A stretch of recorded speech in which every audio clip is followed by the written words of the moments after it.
राधे राधे, हरे कृष्ण। आप सभी का दिन शुभ हो।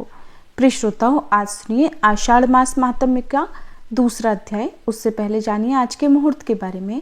आज दिनांक है 1 जुलाई, दिन है बुधवार, और आज आषाढ़ मास के कृष्ण पक्ष की द्वितीय तिथि सुबह 7:39 से शुरू होकर कल सुबह 9:38 पर समाप्त होगी। ब्रह्म मुहूर्त सुबह 4:12 से लेकर 5 बजे तक रहेगा। सूर्योदय सुबह 5:48 पर और सूर्यास्त शाम 7:12 पर होगा। और राहु काल आज दोपहर 12 बजे से 1:30 बजे तक रहेगा। प्रिय श्रोताओं, अब आज के अध्याय के रूप में सुनिए श्री भगवान दास बाबा जी की कथा। श्री भगवान दास बाबा जी प्रसिद्ध वैष्णव संत थे। उन्होंने श्री श्री नाम ब्रह्म विग्रह को अपने भक्ति बल से जागृत किया था।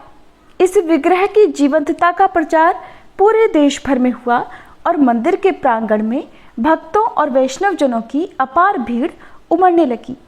ये काल 19वीं शताब्दी के तृतीय चरण का था। उस दिन ठाकुर जी का बाल भोग समाप्त हुआ था। तभी बाबा जी महाराज ने अपनी झोली और माला के साथ निकटस्थ भजन कुटीर में प्रवेश किया। कुछ क्षणों के जप और अनुष्ठान के बाद वे भाव विह्वल हो उठे। उनके दोनों नेत्र अर्ध निमीलित हो गए और हाथ की माला यंत्रवत घूमती घूमती ठहर गई थी।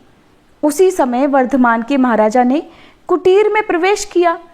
तभी बाबा जी ने अपने हाथ की माला आसन पर रखी और चीख पड़े, अरे मारो मारो, निकाल दो निकाल दो। महाराजा बाबा जी के क्रोध से सहम गए, लेकिन दूसरे ही क्षण बाबा जी एकदम शांत हो गए। उनकी आंखें बंद हो गई, शरीर शिथिल हो गया। वर्धमानाधिपति ने सोचा कि बाबा की स्थिति सामान्य हो तो उनके इस अचानक क्रोध का रहस्य पूछा जाए। थोड़ी देर बाद बाबा जी का बाह्य ज्ञान लौट आया और वे सहज हो गए। उन्होंने सामने देखा। विशिष्ट भक्त पर निगाह पड़ते ही पूछा, बाबा कब आपका आना हुआ? श्री ठाकुर जी ने आनंद से तो रखा है ना? श्री श्री नाम ब्रह्म का प्रसाद पाना है ना? महाराजा बाबा जी के इस भाव परिवर्तन से आश्चर्यचकित हो गए। फिर उन्होंने हिम्मत जुटाकर बाबा जी से पूछ ही लिया, बाबा कुटीर में घुसते ही तो आप क्रोधित होकर मुझे बाहर निकाल देना चाह रहे थे, ऐसा क्यों बाबा जी? ये ठीक है कि मैं विषयी हूँ, लेकिन हूँ तो श्री श्री नाम ब्रह्म का भक्त। बाबा किस कारण से ऐसे कटु वाक्य कहे आपने मुझे? ये क्या जी? सर्वथा अभ्यगतो गुरु, अभ्यागत मात्र ही वैष्णव के निकट परम आराध्य हैं। उन्हें कोई कटु बात कहने से तो श्री भगवान का ही असम्मान होता है। आपको मैंने कब कटु बातें कही? बाबा जी ने खुद आश्चर्य व्यक्त किया। तब महाराजा कहने लगे कि जी आपके चरण दर्शन करके आने के साथ ही निकाल दो, ऐसा कहकर आप मेरे प्रति क्रोध व्यक्त करने लगे थे। अब तो ये बात सुनकर बाबा जी बहुत लज्जित हुए। फिर कोमल और मधुर वाणी में कहने लगे, नहीं बाबा, आप अपने मन में जरा भी दुख ना लाए। मैंने आपको लक्ष्य करके ये सब नहीं कहा था। आप कब आए ये भी इन स्थूल नेत्रों से मैंने नहीं देखा। दरअसल उस समय श्री वृंदावन धाम में गोविंद मंदिर के तुलसी चबूतरा के ऊपर चढ़कर एक बकरी तुलसी पत्रों को खा रही थी। प्रभु की सेवा में विघ्न होगा ये सोचकर ही मैं उसे भगाने लगा था। अब तो बाबा जी की ये बात सुनकर महाराजा विस्मय में पड़ गए। उन्होंने बाबा जी को प्रणाम किया और घर की राह पकड़ी, लेकिन मन में ये भी निश्चय किया कि बाबा जी की बात की सत्यता का पता लगाना जरूरी है। उसी दिन उन्होंने अपने वृंदावन निवासी एक मित्र को तार भेजा, तो मित्र ने बताया कि महाराजा ने तार में जिस समय का उल्लेख किया है, दरअसल उसी समय गोविंद मंदिर के तुलसी चबूतरा पर लगे हुए तुलसी के एक नए पौधे को एक बकरी खा रही थी। लेकिन कालूना निवासी भगवान दास बाबा जी अचानक मंदिर प्रांगण में प्रकट हुए और चिल्लाते हुए हाथ और डंडे से उस बकरी को उन्होंने भगा दिया। भजन करते समय बाबा जी वृंदावन भी पहुंच गए। उनकी इस अलौकिक लीला से महाराजा और क्षेत्र की जनता के मन में उनकी छवि अलौकिक संत के रूप में बन गई।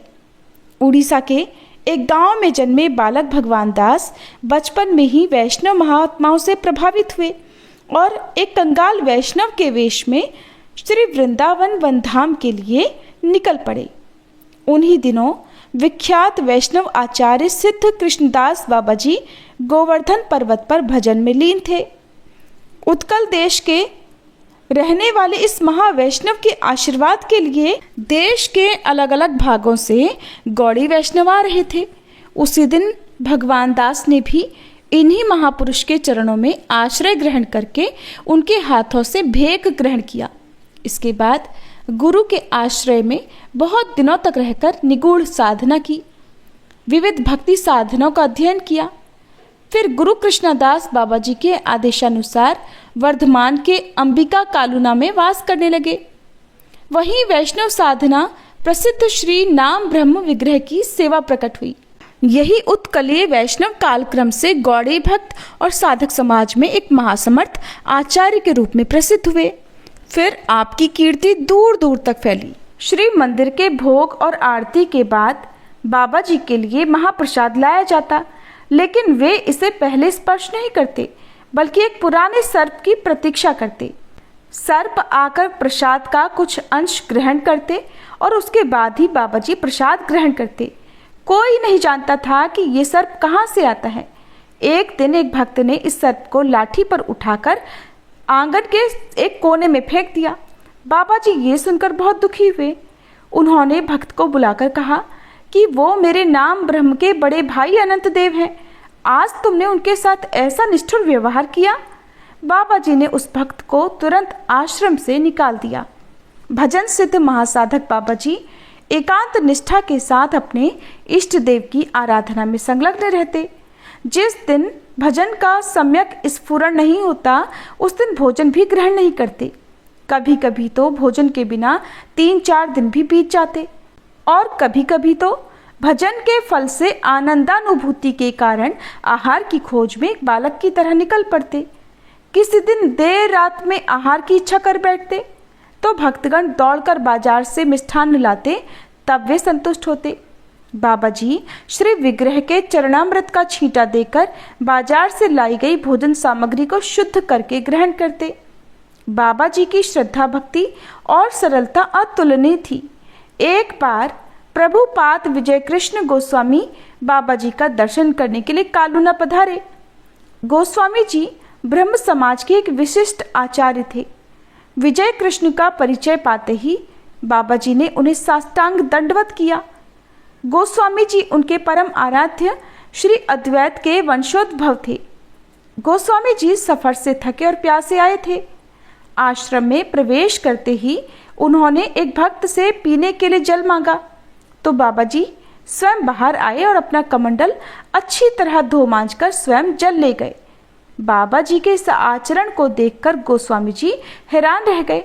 फिर सरल भाषा में उन्होंने कहा, बाबा मैं ब्राह्मण हूँ, मुझे अपने कमंडल में जल पीने के लिए मत दीजिए।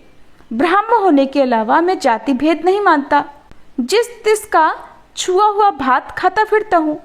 बाबा जी हाथ जोड़कर गोस्वामी जी के समक्ष खड़े हो गए। फिर मुस्कुराते हुए बोले, प्रभु जाति बुद्धि और भेद बुद्धि रहते क्या कभी भक्ति देवी की कृपा प्राप्त होती है? आप इस आश्रम की और परीक्षा मत लीजिए, कृपा कर पानी पीजिए। प्रभुपाद के जल ग्रहण करने के बाद बाबा जी ने कमंडल माथे से लगाया और उसमें बचा खुचा जल खुद पी गए। उस आश्रम में कई व्यक्ति उपस्थित थे। उनमें से एक ने इस कार्य की आलोचना कर दी। देखता हूँ गोस्वामी जी ने ब्राह्मण संतान होकर भी यज्ञोपवीत का त्याग कर दिया है। इस पर बाबा जी ने विनती की, बाबा ऐसी बात कभी मुंह से मत निकालना। जानते हो मेरे अद्वैत प्रभु की देह में भी कभी जनेऊ नहीं रहता था। जरा देखो तो मेरे श्री अद्वैत की संतान की कैसी महिमा है। ब्रह्म समाज में प्रवेश किया है, परंतु वहां भी आचार्य होकर ही बैठे हैं। इस पर उस आलोचक व्यक्ति ने विद्रूपता से कहा, कैसे आचार्य हैं? ये तो दिखाई ही पड़ रहा है, कोट जूता पहनने वाले आधुनिक आचार्य। इस कटु बात से बाबा जी की आंखों में आंसू भर आए। दुखी होकर बोले, ऐसा कहना महा अपराध है बाबा।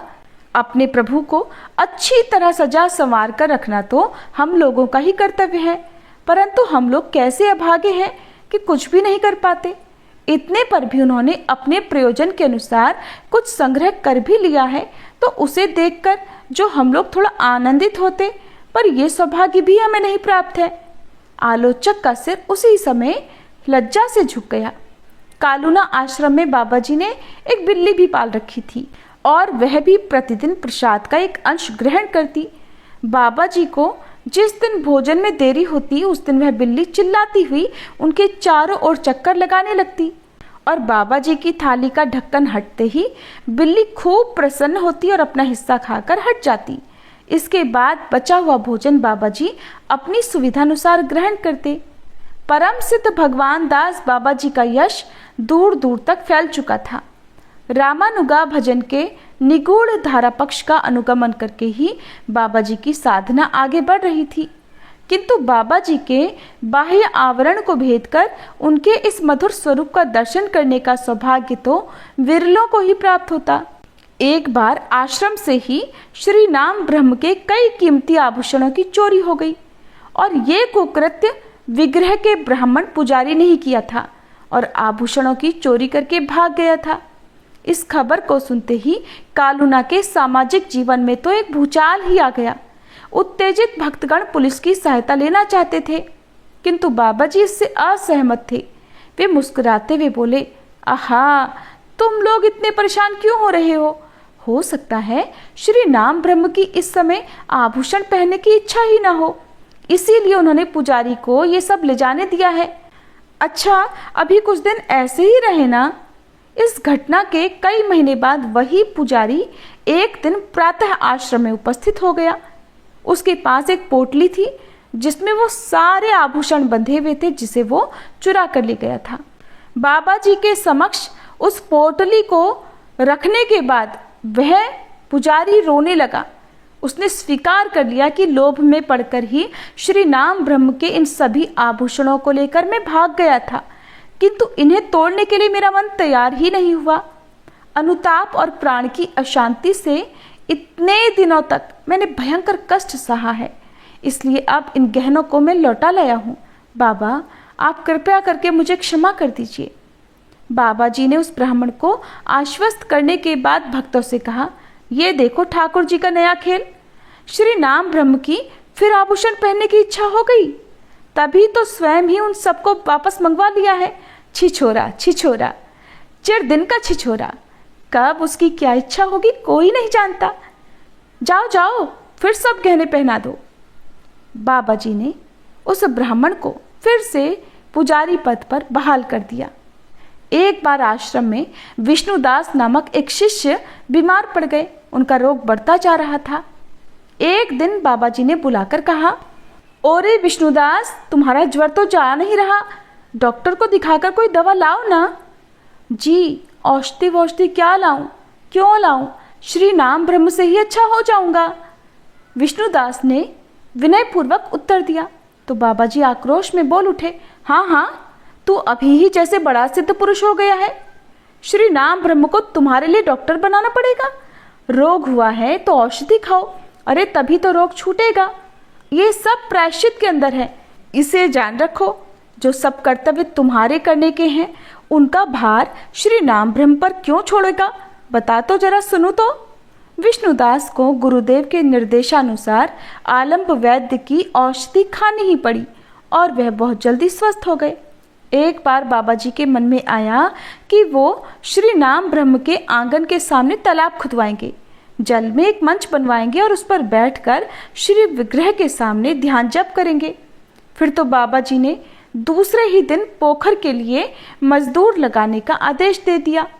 भक्तों और शिष्यों ने कार्य शुरू कर दिया। बड़ी भारी संख्या में मजदूर लगाए गए। शीघ्र ही एक छोटी सी पोखर तैयार हो गई। उसमें बांस का एक ऊंचा मंच भी बन गया। किंतु ये सब देखकर बाबा जी तो बच्चों की तरह भाव विभोर हो गए। उनका उत्साह तो देखते ही बनता था। उन्होंने मंच पर चढ़कर भजन आरंभ कर दिया, किंतु एक ऐसी घटना घटी जिसने बाबा जी की सारी परिकल्पना को ही विफल कर दिया। बाबा जी ने कई दिनों तक इसी मंच पर बैठकर भजन किया। एक दिन उन्होंने देखा कि एक बछड़ा फिसलकर जल में गिर गया है। वो सोचने लगे कि इस स्थान पर क्या गौवध होगा। बाबा जी जोर जोर से चिल्लाने लगे। उनकी आवाज सुनकर भक्तगण इकट्ठा हुए और बछड़े को जल में से बाहर निकाला गया। इस तरह उस जीव की प्राण रक्षा हुई। किंतु बाबा जी ने फिर इस तालाब को पटवा देने का निश्चय कर लिया। उन्होंने तुरंत भक्तों से कहा, ओरे, अब मैं इस पोखर में बैठकर कभी भजन नहीं करूंगा, तुम लोग इसे अभी भर दो। अंत में क्या मुझे गौवत के पाप में लिप्त होना है? आनंद फानन में वो तालाब भर दिया गया। आश्रम में रसोई बनाने के लिए लकड़ी खरीदी जाती। बाजार में उसका मूल्य 3 आना प्रति बोझा होता था। एक दिन बाबा जी लकड़ी बेचने वाली एक बुढ़िया को 3 आना देते देखकर वहीं खड़े हो गए। फिर उन्हें पता चला कि बुढ़िया की तो रोजी यही है और उसे घर में कई प्राणियों का पालन करना पड़ता है। ये सुनते ही बाबा जी तो आग बबूला हो गए। बोले, ये कैसी बात, 3 आने से भला इसका संसार कैसे चलेगा? अरे, इसे इतने लोगों का पालन करना पड़ता है, इसे तो 2 गुना दाम देना होगा। ये सोचकर फिर उन्होंने बुढ़िया को दूने पैसे दिए। उसी समय नवद्वीप धाम के चैतन्य दास बाबा जी भी खूब प्रसिद्ध थे। जब इन दोनों सिद्ध महापुरुषों का मिलन होता तो आनंद का तो सागर उमड़ पड़ता। प्रेम लीला और कृत्रिम कोप प्रकाश से दोनों लोग अद्भुत प्रेम नाटक करते। दोनों विभूतियों का रहन सहन भिन्न भिन्न किस्म का होता है। बाबा जी में भाव गांभीर्य था, किंतु चैतन्य दास सखी वेश, रसानुभूति के उबाल और उन्माद का प्रदर्शन करते। उन्हें देखकर बाबा जी कटाक्ष करते, छिछोरा छिछोरा, पूरा पूरा निर्लज्ज, ओ छिछोरे। फिर भी इन दोनों महात्माओं में अंतरंगता की सीमा नहीं रहती। एक बार बाबा जी नवद्वीप आश्रम पर आए। उद्देश्य था श्रीमान महाप्रभु के मंदिर में सदा जागृत मोहन मूर्ति का दर्शन करना और इसी बहाने वह चैतन्य दास जी से भेंट भी करना चाहते थे। बाबा जी जब श्री मंदिर गए तो देखा कि मौर प्रेमिक सदा भावोन्मत्त चैतन्य दास आंगन में झाड़ू लगा रहे हैं। किंतु चैतन्य दास ने बाबा जी को देखते ही एक अद्भुत आचरण किया। हाथ में झाड़ू उठाए दौड़ते आए और भगवान दास बाबा जी के पास आकर क्रोधित होकर कहने लगे, मैं समझता हूँ तू मेरे प्राण वल्लभ को ले जाने के लिए आ जाया है, इसी समय बाहर निकल जाओ, नहीं तो झाड़ू से मारकर देह तोड़ दूंगा।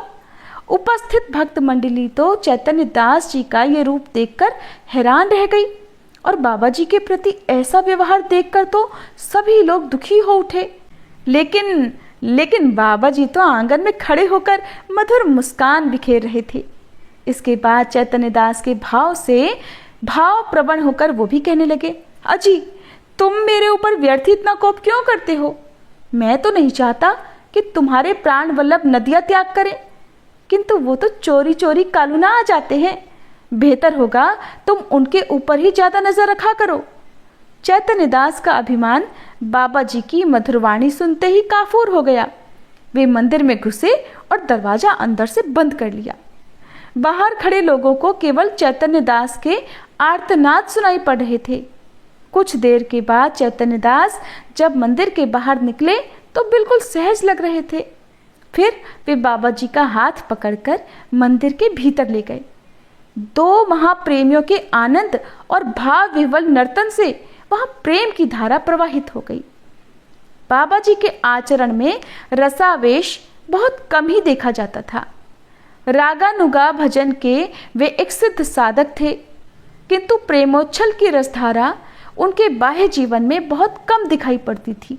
अलौकिक सिद्धि के बावजूद बाबा जी उसका प्रदर्शन या इस्तेमाल आमतौर पर नहीं करते थे। भक्तों और शिष्यों को भी अपने जीवन में अकपट भजन, निष्ठा और स्वाभाविक शुद्धाचारी जीवन के आदर्श को रूपायित करने पर भी ज्यादा जोर देते। शिष्यों के द्वारा किसी लौकिक कर्तव्य या सामाजिक आचार का उल्लंघन वो कभी पसंद नहीं करते थे। भाव भंडार से चोरी करने वाले दुर्बल साधक को बाबा जी का कठोर शासन और निर्मम आघात सहना पड़ता, जैसे ही विष्णुदास की बीमारी के मामले में हुआ था। बाबा जी चाहते तो अपने अलौकिक प्रभाव से उन्हें तुरंत रोग मुक्त कर सकते थे, किंतु उन्हें लौकिकता का आश्रय लेने के लिए विवश किया और उन्हें वैद्य के यहाँ जाना पड़ा।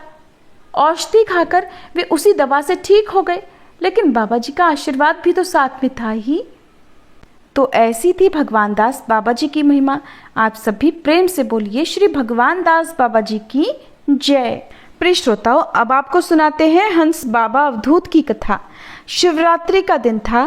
दिन भर भजन कीर्तन और इसके बाद ब्रह्मसूत्र का पाठ करने के बाद स्वामी अनुभव देव अपनी साधन कुटी में जाकर बैठे ही थे कि एक बालक ने आकर उन्हें साष्टांग दंडवत किया। अलौकिक आभा से प्रदीप्त मुखमंडल वाले इस बालक को देखकर स्वामी जी पुलकित हो गए और बालक से पूछा, तुम्हारा घर कहाँ पर है? तुम्हारे साथ किसी को भेज दूं? महाराज, इसकी जरूरत नहीं, मैं तो सब दिन के लिए घर बार छोड़कर यहाँ चला आया हूँ और आपके आश्रम में ही शरण पाना चाहता हूँ। बालक ने व्यग्र कंठ से उत्तर दिया। स्वामी जी ने सोचा कि रात ज्यादा हो गई है, चारों ओर जंगल में अंधेरा ही अंधेरा है, इसलिए अब इस बालक को अपने घर चले जाना चाहिए। लेकिन उसका उत्तर सुनकर तो वह हैरान रह गए। उनकी भौहों पर बल पड़ गए। बोले, बेटा, तो क्या तुम अपने माँ बाप से झगड़ कर आए हो? तुम्हें पढ़ना लिखना अच्छा नहीं लगता? साफ साफ बताओ। नहीं महाराज, ऐसा कुछ नहीं है, मैं तो बस साधु बनना चाहता हूँ। शिव जी के चरणों में सदा के लिए मैं खुद को उत्सर्ग कर दूंगा। आप मुझ पर अपनी कृपा करें, अपनी शरण में आश्रय दें। बालक ने विनय करते हुए कहा। अनुभव देव इस बालक की ओर अपलक निहारते रहे। समझ गए थे कि पूर्व जन्म का सात्विक संस्कार प्रबल हो उठा है। वही संस्कार बालक को घर से निकाल लाया है और इसके भीतर आध्यात्मिक भाव भर गया है। अब इसे यूं ही नहीं छोड़ा जा सकता। तो स्वामी जी ने पूछा, अच्छा बेटा, बताओ तो तुम्हारी उम्र कितनी है? बालक ने उत्तर दिया, 12 साल। तो इस उम्र में सन्यासी बनने की बात तुम्हारे मन में कैसी आई? स्वामी जी ने अगला प्रश्न किया। महाराज, मैंने आपके बारे में बहुत सारी बातें सुन रखी हैं। एक दिन मेरे घर एक सन्यासी आए थे। उन्होंने बताया कि अमृतसर के वेदांती साधु अनुभव देव जी, उनकी तुलना में तो कोई है ही नहीं, संपूर्ण पंजाब के गौरव हैं। उनकी बात सुनकर मेरे मन में आपके प्रति श्रद्धा उमड़ पड़ी। उसके बाद शरीर पर जो कपड़ा पहना हुआ था उसी से मैं घर से निकल पड़ा और आपके चरणों में आश्रय पाने के लिए पैदल ही चला आया। उस बालक ने उत्तर दिया, देखो बेटा, साधु का एक ही लक्ष्य रहता है, ईश्वर की प्राप्ति। इसके लिए सभी तरह के सुखों का त्याग करना पड़ता है। देह बोध, अहम बोध सभी को उखाड़ फेंकना होता है, तभी तो उस परम रस में अपने को मिला देने का अधिकार मिलता है। तुम तो अभी बालक हो, इन सब बातों को अभी तुम नहीं समझ पाओगे। जब शरीर के तमाम सुख आराम को छोड़ सको तभी सच्चे साधु बन सकते हो। स्वामी जी ने उस बालक को समझाते हुए कहा। वो बालक तो अपने संकल्प पर अटल था। जीवन की सारी सुख सुविधाओं को त्याग कर परम सुख और परम शांति की प्राप्ति के लिए उसने तो आश्रम जीवन ही ग्रहण कर लिया। चरम कृच्छ साधना, स्वाध्याय और योग तप के माध्यम से वो आखिरकार एक महावेदांती सन्यासी के रूप में विख्यात हुआ। किस नाम से? हंसदेव अवधूत के नाम से। संथाल परगना के जसीडीह में स्थित कैलाश पर्वत पर इस सिद्ध महापुरुष का आश्रम स्थापित हुआ और इनके आश्रम में सैकड़ों मुमुक्षुगण इनका आश्रय पाकर धन्य हुए। हंस बाबा का आविर्भाव 19वीं शताब्दी के मध्य में पंजाब की एक छोटी सी बस्ती में हुआ था। एक उच्च ब्राह्मण कुल में इन्होंने जन्म लिया। माता पिता सात्विक प्रवृत्ति के थे। आर्थिक स्थिति बहुत ज्यादा अच्छी नहीं थी, लेकिन घर पर प्रायः साधु संतों का आगमन होता रहता था। इन साधु संतों से बालक हंसदेव को प्रायः आध्यात्मिक कहानियां सुनने को मिलती और उनका मन इन कहानियों में रम जाता। उन दिनों समाज में साधु संतों के प्रति आदर भाव कुछ ज्यादा ही रहता था। हंस बाबा कभी कभी बताते कि देखो, पिछले जमाने में हम लोगों का ग्राम जीवन इन दिनों जैसा नहीं था। अपनी ही समस्या को केंद्रित करके समाज जीवन नहीं चलता था। गांव में खाद्य सामग्री प्रचुर मात्रा में थी। सभी लोग भौतिकता से ज्यादा आध्यात्मिकता का ध्यान रखते थे। लोगों में साधु सेवा और परोपकार वृत्ति प्रमुख थी। पंजाब के हर गांव में गृहस्थ लोग अपने दैनिक प्रयोजन के अलावा 3 अंश और रोटियां प्रस्तुत करते। पहला साधुओं के लिए, दूसरा अतिथि अभ्यागत के लिए और तीसरा धर्मशाला में आने वाले व्यक्तियों के लिए तैयार रख छोड़ा जाता था। ऐसे वातावरण में हम लोग पैदा हुए, इसीलिए बचपन से ही सात्विक भावना की ओर झुकाव होना स्वाभाविक था। हंस बाबा बताते कि गांव के मध्य में एक विशाल बरगद का पेड़ था। इसी के नीचे नागा सन्यासियों की छावनी लगती थी। एक आकर्षण से मैं इस नग्न संसार से विरक्त साधुओं की ओर खिंचता चला जाता और बड़े उत्साह से उन लोगों की गांजे और चरस की चिलम भरने लगता। गांव में घर घर जाकर वहां से दाल, पूड़ियाँ, साग भाजी, हलवे आदि ला लाकर उन लोगों को खिलाता पिलाता। इससे मुझे बहुत आत्मिक सुख और परितोष मिलता। सर्व त्यागी ईश्वरी पथ के पथिक इन साधकों की ओर ध्यान लगाए रहता और उस समय मुझे गांव घर किसी की सुध ही नहीं रहती थी। ऐसे ही अवसर पर किसी समय मैंने किसी सन्यासी से अमृतसर के निकट ब्रह्मज्ञानी महापुरुष अनुभव देव जी की चर्चा सुनी। दूसरे ही दिन मैं उनकी खोज में निकल पड़ा, फिर उस आश्रम में उपस्थित हुआ और मुझे भाग्य ने महात्मा जी के चरण का आश्रय दिला ही दिया। अनुभव देव जी के आश्रम में बालक हंसदेव को अनेक जिम्मेदारी निभानी पड़ती थी।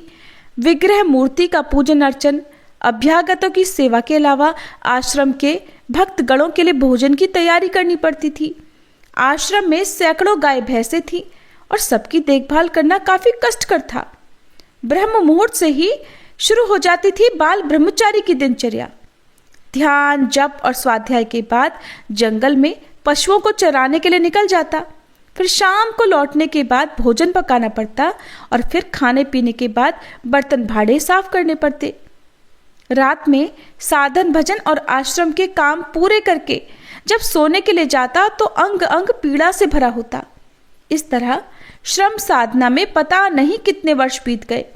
एक दिन आचार्य ने बुलाकर कहा, वत्स, आश्रम के काम में इतने दिनों तक तुमने जो प्राणपात परिश्रम किया उससे मैं प्रसन्न हुआ। अब से तुम वेदांत का पाठ ग्रहण करोगे। पंडित काला सिंह इस अंचल के वेदांतियों में अग्रगण्य हैं और मेरे अत्यंत अनुगत हैं और वो तुम्हें ज्ञान दर्शन की उच्चतम शिक्षा देंगे। तुम उन्हें शिक्षा गुरु के रूप में वरण करो। ज्ञान मार्गी साधना की भित्ति को और सुदृढ़ कर लो। आचार्य ने पंडित काला सिंह के नाम एक पत्र दिया। उसे लेकर हंसदेव उनके पास गए। उन्होंने स्नेह से आश्रय दिया। हंस बाबा ने उनके सानिध्य में रहकर कई वर्षों तक वेदांत की शिक्षा ग्रहण की और वेदांत के जटिल तत्वों को हृदयंगम करने में समर्थ हुए। इसी बीच एक दिन महात्मा अनुभव देव जी का तिरोधान हो गया। हंसदेव अधीर हो उठे, सोचने लगे अब उनका मार्गदर्शन कौन करेगा। मुमुक्षा की जो आग अंदर धधक रही थी उस पर अमृत की वर्षा कौन करेगा। वे उद्विग्न हो उठे और निकल पड़े ज्ञान की खोज में। अनेक मठों, मंदिरों और तीर्थ स्थलों में भटकते रहे। एक दिन उन्हें निर्वाणी अखाड़े में हीरानंद अवधूत के दर्शन हुए। इन्हीं महात्मा ने उन्हें संन्यास दीक्षा दी। इसके बाद उनका नाम रखा गया हंसराज अवधूत और बाद में वे हंस बाबा के नाम से प्रसिद्ध हुए। महात्मा हीरानंद एक सिद्ध महात्मा थे। साधना, त्याग और वैराग्य के मूर्तिमान विग्रह हैं। हंस बाबा से उन्होंने कहा कि बेटा, ये बड़े हर्ष की बात रही कि तुम इतने दिनों तक निष्ठापूर्वक ब्रह्मचर्य का पालन किया है। अब तुम निवृत्ति के मार्ग पर आरूढ़ हुए हो। अब परिव्राजक के रूप में 12 वर्ष तक घूमने निकलो, किंतु तुम्हें इस दौरान 2 नियमों का पालन करना पड़ेगा। कभी किसी गृहस्थ के यहाँ रात्रिवास नहीं करना और अयाचकता का व्रत पालन करते रहना। अपने आप जो भी भोजन मिल जाए बस उसी पर जीवन निर्वाह करना। बेटा, हमेशा याद रखना कि तुम्हारी परम प्राप्ति वैराग्य साधना पर ही निर्भर है। चरम कृच्छ व्रत का अवलंबन किए रहो और देह बुद्धि को विसर्जित करने के लिए सर्वस्व न्यौछावर कर दो। मैं आशीर्वाद देता हूँ कि तुम्हारी साधना सफल होकर रहेगी। आत्मज्ञान से तुम्हारी हृदय कंदरा उद्भासित हो उठेगी। गुरु के वचनों को शिरोधार्य कर हंस बाबा परिव्राजक के रूप में निकल पड़े। गुरु के निर्देशों का बड़ी ही कड़ाई से पालन किया। उन दिनों कौपीनधारी तितिक्षामय इस सन्यासी के हाथ में कमंडल तक नहीं था। जिस मिट्टी के बर्तन में वे पानी पीते उसका इस्तेमाल दूसरे दिन नहीं करते थे। हिमालय की उपत्यका में भयानक ठंड सही। इस कालावधि के दौरान की कृच्छ साधना के प्रसंग में वे कहा करते, हमारे गुरु महाराज अत्यंत कृपालु थे। देह बोध को विनष्ट करने के लिए उन्होंने मेरी कठिन परीक्षा ली। अत्यंत कठिन परिस्थितियों के बीच से वे मुझे बाहर निकाल लेते। कौपीन मात्र धारण करके मैंने उत्तराखंड में अनेक बार भ्रमण किया। जब हिमपात तेज होता तो बाहर रहना असंभव हो जाता, तब भी भ्रूक्षेप नहीं करता। किसी किसी दिन पेड़ के नीचे पत्तों के ढेर पर सोना पड़ता। सिरहाने मिट्टी के पात्र में जल रखा रहता, वो रात में जमकर बिल्कुल बर्फ हो जाता। कड़ाके की ठंड में भी मेरी नींद में बाधा नहीं पहुंचा सकती थी। महीने महीने भर बर्फीले पहाड़ पर रहने के कारण शरीर के चमड़े एकदम चिभरे और बदरंग हो जाते। मैदान में रहने वालों को हठात मुझे देखकर मनुष्य कहने में भी हिचक होती। गुरु के आदेश से हंस बाबा ने 12 वर्ष तक वैरागी के रूप में परिव्राजक जीवन बिताए। एक दिन भी अपने हाथ का पका भोजन नहीं ग्रहण किया। बिना मांगे जो भिक्षा मिली उसी पर जीवन गुजारा। हरिहर की आवाज लगाकर हंस बाबा गृहस्थ के घर प्रतिदिन एक बार उपस्थित होते। कभी कुछ खाने को मिल जाता तो कभी भर्त्सना और व्यंग बाण मिलते, किंतु उस तितिक्षावान सन्यासी के लिए निंदा और स्तुति में कोई फर्क नहीं था। कोई सांसारिक आचार उन्हें प्रभावित नहीं कर सका। विश्व के सारे पदार्थ उनके लिए विनाशशील प्रपंच और माया मात्र थे। उन्हें अनेक बार हिंसक पशुओं के सामने से गुजरना पड़ा, किंतु इस तपोनिष्ठ साधक के प्राणों की रक्षा अलौकिक भाव से संपन्न होती रहती। एक बार हंस बाबा नंदा देवी पर्वत पर घूम रहे थे। वहीं जंगल के बीच उन्हें एक पर्णकुटी मिल गई। किसी साधु द्वारा बनाकर छोड़ी गई थी वह। उस पर्णकुटी में रहकर हंस बाबा काफी दिनों तक ध्यान में लीन रहे। ठंड, वर्षा और गर्मी उन्हें प्रभावित नहीं कर पाई और वे अविचल साधना में लीन रहे। उस समय हंस बाबा की अवस्था गुजर गई गुजरान क्या झोपड़ी क्या मैदान वाली थी। प्रायः आकाश के नीचे ही उनकी रातें बीतती। पेड़ के नीचे सूखे पत्तों पर सोकर रातें गुजारते। हिंसक पशुओं का आतंक जहां होता वहां पेड़ की डाल पर सोकर रात बिताते। नीचे घास फूस की धुनी चलती रहती। इसी तरह ब्रह्माभ्यास का अनुष्ठान चलता रहता। हिमालय से लेकर सागर तक जितने तीर्थ स्थल थे, हंस बाबा ने सबकी प्रदक्षिणा पूरी की। एक बार तो घूमते घामते वे अफगानिस्तान ही पहुंच गए। काबुल से कुछ दूर एक निर्जन पहाड़ी पर उनका मन रम गया। उनकी ख्याति शीघ्र ही चारों ओर फैल गई। दूर दूर से आकर अफगानी लोग उनका दर्शन करके स्वयं को धन्य समझते। अखरोट, बादाम, किशमिश आदि की भेंट चढ़ाते। बहुत से दुखी जन बाबा की करुणा धारा में तृप्त होने लगे। लोगों की मुरादें पूरी होती, किंतु दर्शनार्थियों के लगातार बढ़ते जाने से अब बाबा की साधना में विघ्न पड़ने लगा। इसलिए वहां लगभग 1.5 साल के बाद बाबा ने अचानक उस स्थान को छोड़ दिया। लंबी राह तय करने के बाद वे फिर हिमालय आ गए।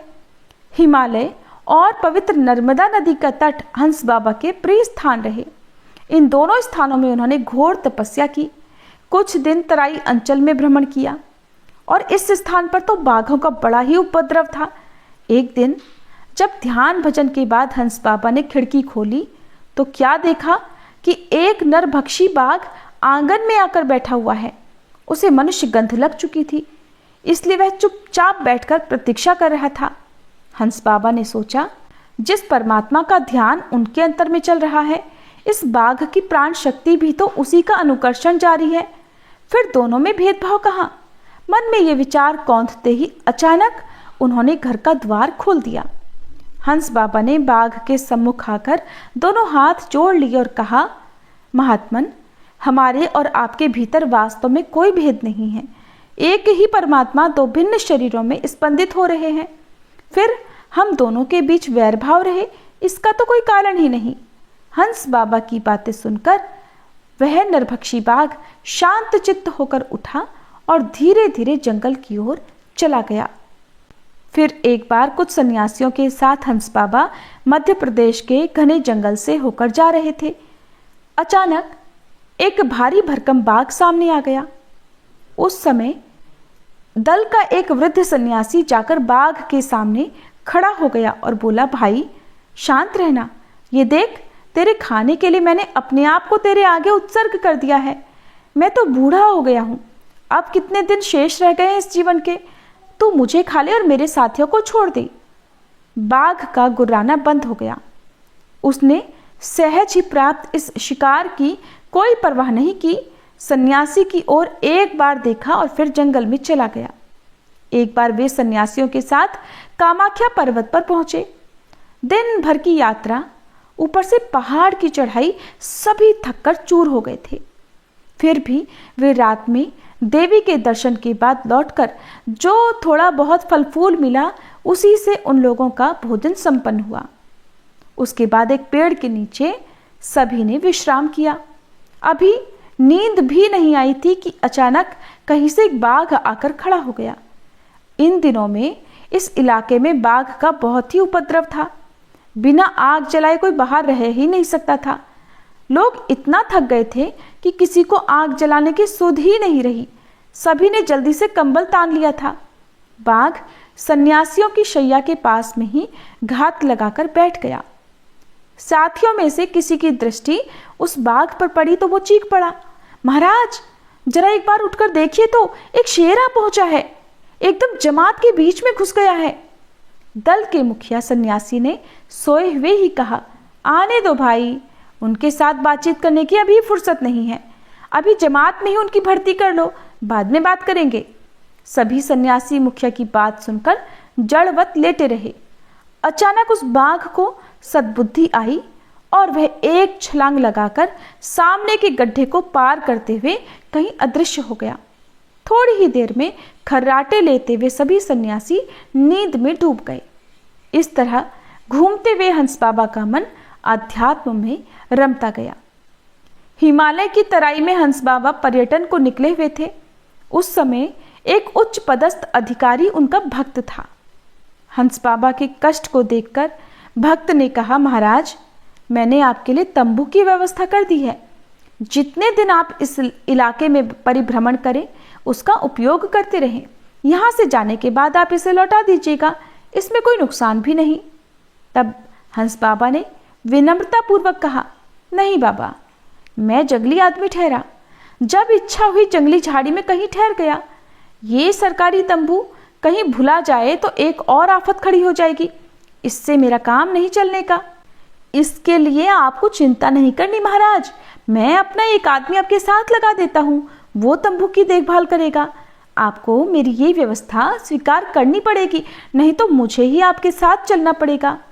इस अधिकारी की हट के आगे बाबा को आखिरकार झुकना ही पड़ा। उन्होंने आगे की यात्रा में तंबू साथ लिया, एक चौकीदार भी उनके साथ लगा दिया गया। बाबा रात के समय अपने सोने के घर में किसी को फटकने नहीं देते थे। इसका कारण ये था कि रात में वे अनेक प्रकार की योग क्रिया करते।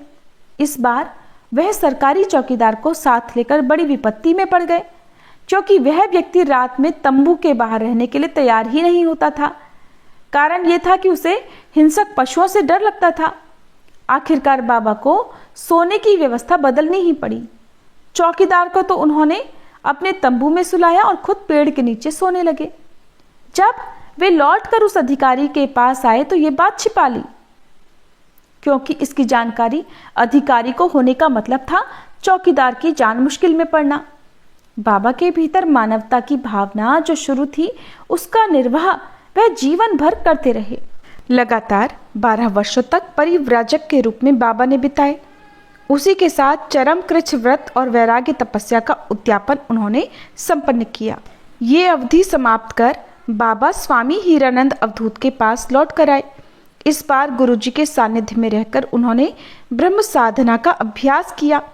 उनकी साधना सत्ता में परमात्म बोध स्फुटित हो उठा। स्वामी हीरानंद अवधूत ने कहा, वत्स, अब तुम आप्तकाम हो चुके हो, सर्व पाश विमुक्त होकर अब तुम अवधूत हो। इस बार बंधन में पड़े जीवों के कल्याण की साधना में तुम्हें कुछ काम करना पड़ेगा। अब तुम आचार्य जीवन आरंभ करो।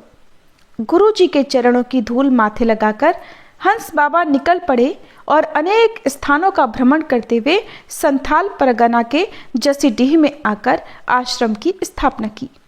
त्रिकूट पर्वत, तपोवन और दिग्रिया की पहाड़ी की लंबी श्रृंखला और कुछ दूरी पर परेशनाथ पर्वतमाला।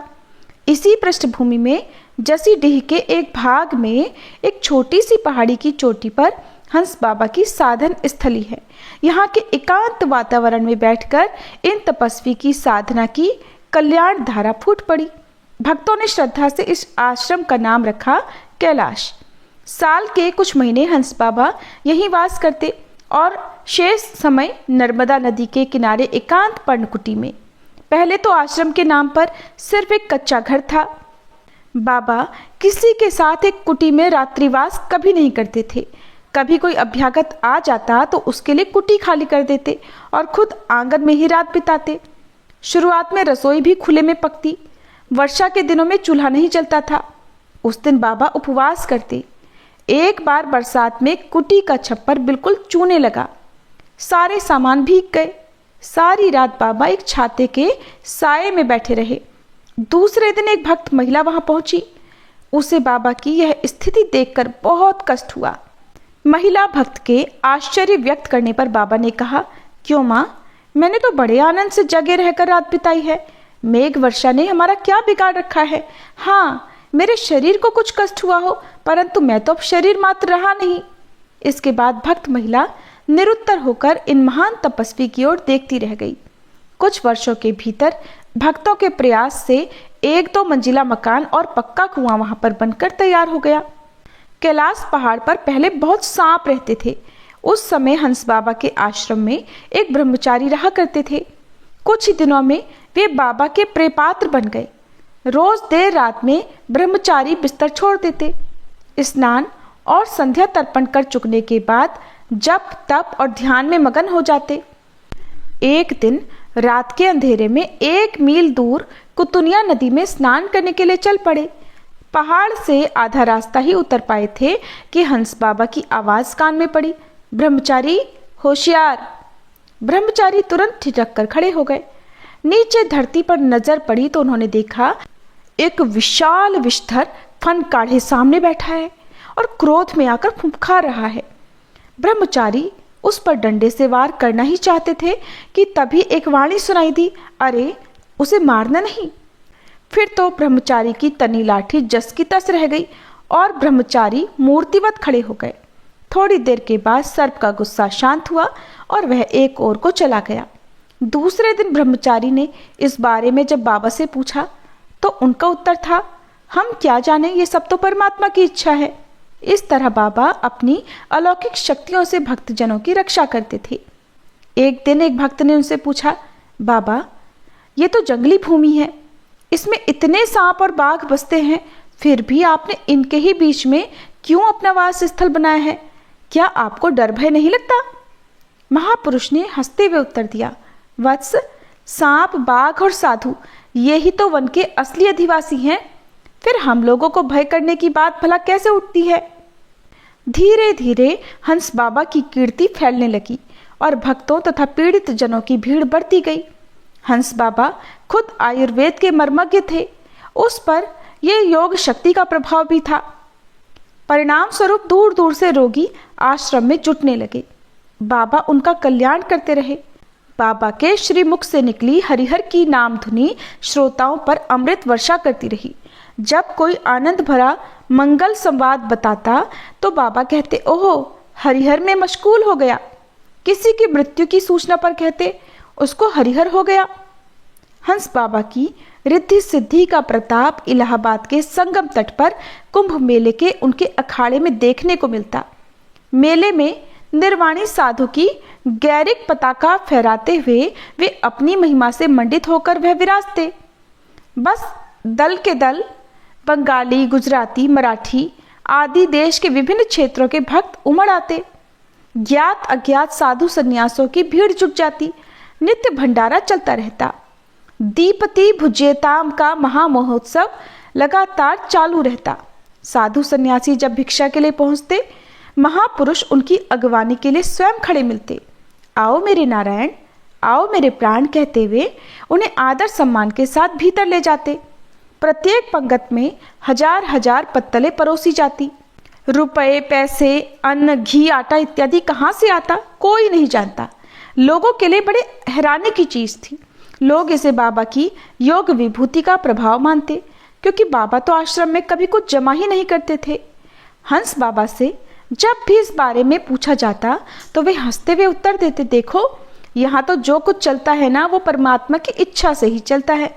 बाबा अपने इस प्रिय दोहे को बराबर गुनगुनाते रहते, साईं सबको देते हैं पोसत हैं दिन रैन, लोक नाम मेरे कहे ताते नीचे नैन। यानी कि परमेश्वर ही सबका पोषण करता है, फिर भी लोग घोषित करते हैं कि मैं ही देता हूँ, इसी से मेरी आंखें संकोच से झुकी हुई हैं। प्रिय श्रोताओ, ये थी हंस बाबा अवधूत की महिमा। इसके आगे का वृत्तांत आप सभी कल के अध्याय में जरूर सुनिएगा। अब सुनिए सीता नित्यनेम की कहानी। ये कहानी सीता माता कहती थी और भगवान श्री राम इसे सुना करते थे। एक दिन भगवान को किसी काम से बाहर जाना पड़ गया तो सीता माता कहने लगी, प्रभु मेरा तो 12 वर्ष का नित्यनेम है और अब आप बाहर जाएंगे तो मैं अपनी कहानी किससे सुनाऊंगी।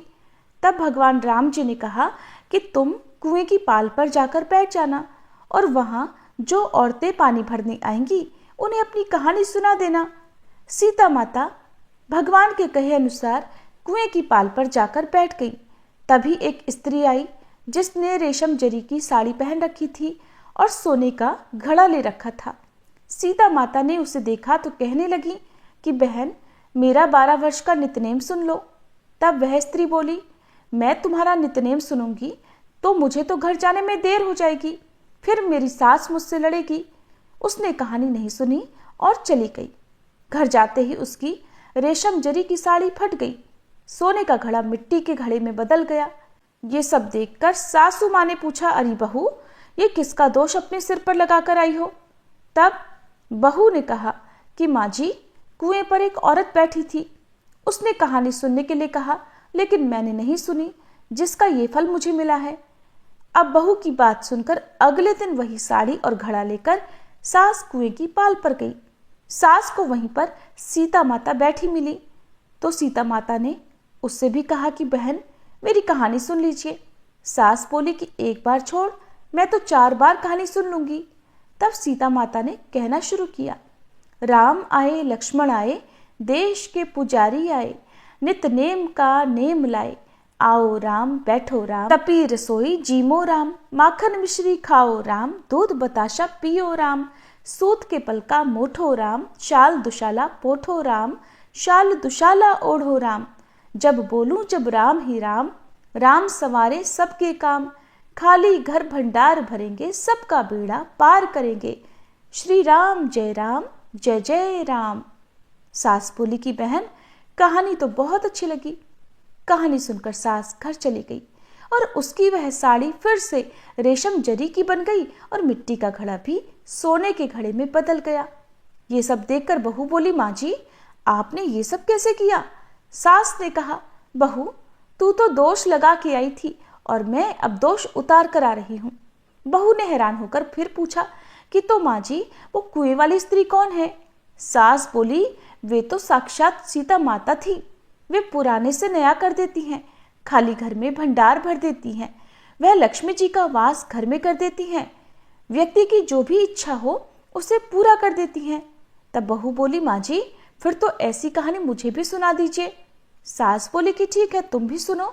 फिर सास ने कहानी शुरू की, राम आए लक्ष्मण आए, देश के पुजारी आए, नित नेम का नेम लाए, आओ राम बैठो राम, तपी रसोई जीमो राम, माखन मिश्री खाओ राम, दूध बताशा पियो राम, सूत के पलका मोठो राम, शाल दुशाला पोठो राम, शाल दुशाला ओढ़ो राम, जब बोलूं जब राम ही राम, राम सवारे सबके काम, खाली घर भंडार भरेंगे, सबका बेड़ा पार करेंगे, श्री राम जय जय राम।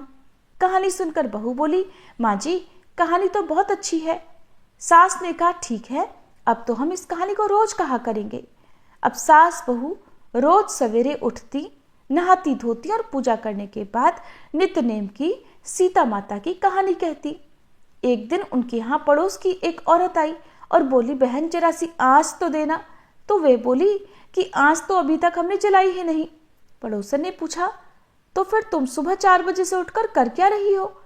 उन्होंने बताया कि सुबह उठकर हम तो पहले पूजा करते हैं, फिर सीता माता की नित्यनेम की कहानी कहते हैं। पड़ोसन ने उनकी बात सुनकर फिर पूछा, सीता माता की कहानी कहने से तुम्हें क्या मिला? तब वे बोली कि इनकी कहानी कहने से घर में भंडार भर जाते हैं, सारे काम सिद्ध हो जाते हैं, मन की इच्छा भी पूरी होती है। पड़ोसन बोली कि बहन, फिर तो ऐसी कहानी मुझे भी सुना दो। वह बोली, ठीक है, तो फिर तुम भी ये कहानी सुन लो। राम आए, लक्ष्मण आए, देश के पुजारी आए, नित नेम का नेम लाए। आओ राम, बैठो राम, तपी रसोई जीमो राम, माखन मिश्री खाओ राम, दूध बताशा पियो राम, सूत के पलका मोठो राम, शाल दुशाला पोठो राम, शाल दुशाला ओढ़ो राम। जब बोलूं जब राम ही राम, राम संवारे सबके काम, खाली घर भंडार भरेंगे, सबका बेड़ा पार करेंगे। श्री राम जय राम।